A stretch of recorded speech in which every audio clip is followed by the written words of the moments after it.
उत्तर प्रदेश विधानमंडल का सत्र आज से प्रारंभ होने जा रहा है।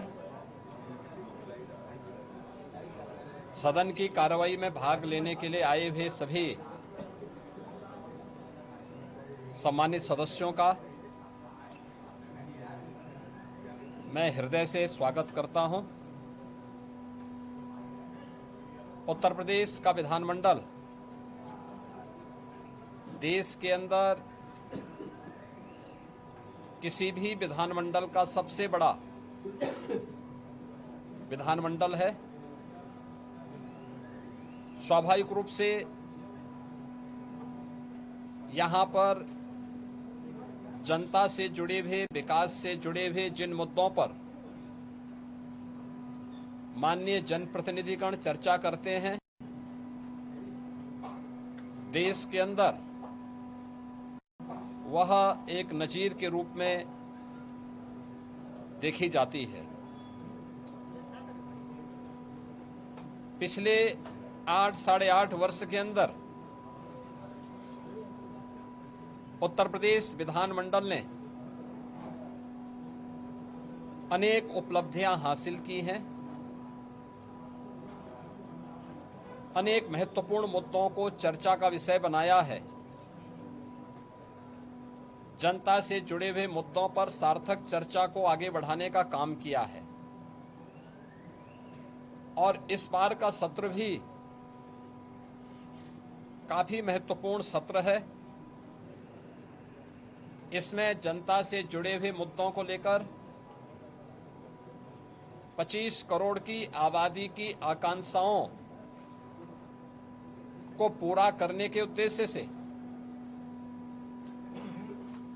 विधायिका की भूमिका किस रूप में आगे बढ़ती है, इन सब पर बहुत महत्वपूर्ण एजेंडे के साथ हम लोग इस सत्र में, यहां पर मानसून सत्र में यहां पर उपस्थित हुए हैं। आज से सत्र प्रारंभ होगा, तो सत्र प्रारंभ होने के साथ ही क्वेश्चन आवर, जिसमें माननीय सदस्यों के द्वारा जनता से जुड़े हुए महत्वपूर्ण मुद्दों को प्रश्न पूछे जाएंगे। 0 आवर में अपनी बातों को रखा जाएगा और सरकार की तरफ से उन सब का एक सार्थक जवाब भी उपलब्ध करवाया जाएगा। इसके साथ ही अन्य महत्वपूर्ण मुद्दों पर मानसून सत्र है, तो स्वाभाविक रूप से बाढ़ से वे मुद्दे भी उठ सकते हैं। इसके अलावा अत्यधिक बारिश के कारण जल जमाव से जुड़े हुए मुद्दे भी उठेंगे। सरकार के स्तर पर क्या कार्रवाई हो रही है, स्वास्थ्य से, शिक्षा से जुड़े हुए मुद्दों पर सरकार ने पिछले 8-8.5 वर्ष के अंदर जो कुछ भी किया है, इन सब मुद्दों पर भी परिचर्चा होगी। यह सत्र इस बार का इसलिए भी महत्वपूर्ण होगा कि आदरणीय प्रधानमंत्री जी की प्रेरणा से देश की स्वाधीनता दिवस का अमृत काल का यह 3रा वर्ष है और इस 3रे वर्ष में यद्यपि प्रधानमंत्री जी ने देश की स्वाधीनता दिवस के अवसर पर पूरे देशवासियों को विकसित भारत के साथ जुड़ने का आह्वान किया था। विकसित भारत, विकसित उत्तर प्रदेश, आत्मनिर्भर भारत, आत्मनिर्भर उत्तर प्रदेश। विकसित उत्तर प्रदेश और आत्मनिर्भर उत्तर प्रदेश के लिए सरकार का और उत्तर प्रदेश वासियों का विजन क्या है, पहली बार देश के किसी सदन में इस मुद्दे पर चर्चा होगी और इसके लिए भी मैं सभी सम्मानित सदस्यों से, कल दलीय नेताओं की बैठक में भी इस पे चर्चा हुई थी और दलीय नेताओं की बैठक में भी इस पर बहुत सारे मुद्दों को आगे बढ़ाने के बारे में एक सहमति बनी थी।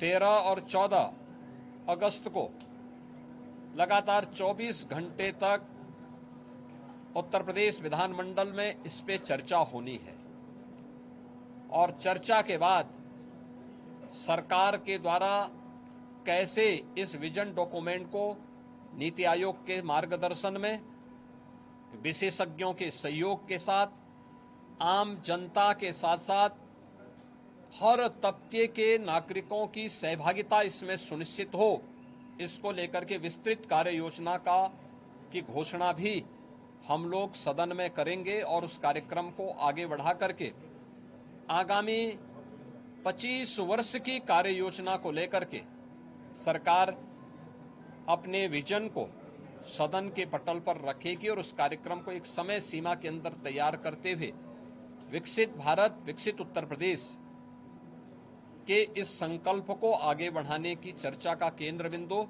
हमारा सदन बनेगा। मेरी अपील होगी कि सरकार ने पिछले 8-8 वर्ष के अंदर प्रदेश के विकास को लेकर के, प्रदेश की अर्थव्यवस्था को लेकर के, प्रदेश के इंफ्रास्ट्रक्चर को लेकर के, प्रदेश में गरीब कल्याण को लेकर के, समाज के हर एक तबके को लेकर के, क्या गांव है, क्या गरीब है, क्या किसान है, क्या श्रमिक है, क्या युवा है, क्या महिलाएं हैं, क्या व्यापारी हैं, इन सब के उत्थान के लिए बेहतरीन प्रयास किए हैं और उसकी चर्चा देश के अंदर भी होती है। देश उसको सराहता है। तमाम राष्ट्रीय और अंतर्राष्ट्रीय संस्थाओं ने उसकी मुक्त कंठ से प्रशंसा की है। उत्तर प्रदेश के परसेप्शन में जमीन आसमान का अंतर आया है, लेकिन उस सब के बावजूद हम स्वागत करेंगे उन सभी प्रस्तावों का जो सदन में चर्चा के लिए आएंगे, जनता से जुड़े हुए होंगे, उत्तर प्रदेश के विकास से जुड़े हुए होंगे, उत्तर प्रदेश के युवाओं से जुड़े होंगे। उन सभी मुद्दों पर चर्चा करने के लिए सरकार तैयार है। सरकार ने अपने कार्यक्रम का हिस्सा भी बनाया है कि इन सब पर जवाब सभी विभाग उसका उपलब्ध कराने के लिए तैयार होंगे, लेकिन एक सार्थक चर्चा हो, नकारात्मकता न आए, न्यूसेंस क्रिएट करके हम लोग जनता के जुड़े हुए मुद्दों पर समय को जाया न करने दें।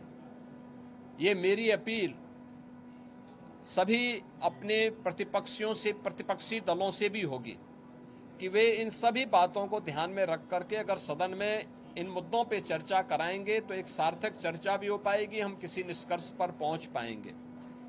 लेकिन अगर वह अनावश्यक व्यवधान पैदा करके न्यूसेंस क्रिएट करेंगे तो जनता की अदालत में स्वयं ही प्रदेश की जनता जनार्दन उन्हें कटघरे में खड़ा करने का कार्य करेगी और सदन में इन मुद्दों पे चर्चा हो, वे चर्चा भी करें, अपने प्रश्न भी पूछें। मुद्दों पर आधारित किसी भी चर्चा का जवाब देने के लिए और उस बहस को सार्थक स्तर तक पहुंचाने के लिए सरकार का पूरा सहयोग प्राप्त होगा। सरकार इसमें पूरी तरह तैयार है।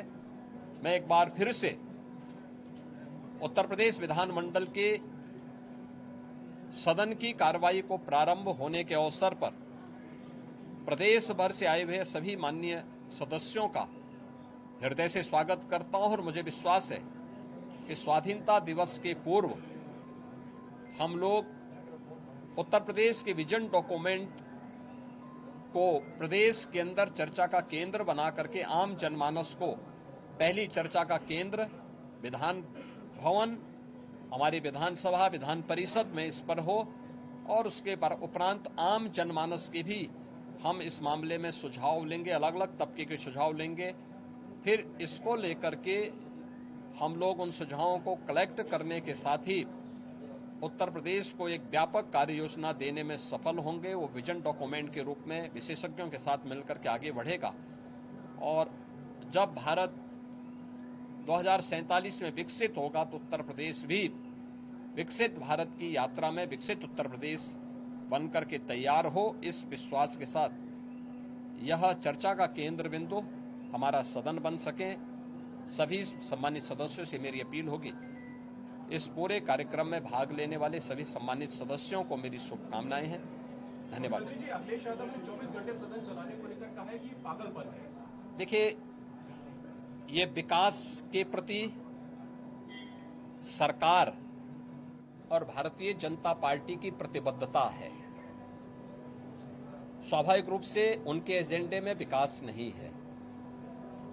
सस्टेनेबल डेवलपमेंट गोल्स पे जो गरीबों से जुड़े हुए मुद्दे थे, उत्तर प्रदेश की बेहतर शिक्षा को लेकर, बेहतर स्वास्थ्य सुविधा को लेकर, कृषि विकास की दर को बढ़ाने को लेकर, स्किल डेवलपमेंट को लेकर, रोजगार को लेकर के जब हमने 36 घंटे तक सदन चलाया था, तब भी समाजवादी पार्टी ने सदन का वॉकआउट किया था। तो ये लोग, विकास इनके एजेंडे में नहीं है, इसलिए वे लोग इस प्रकार की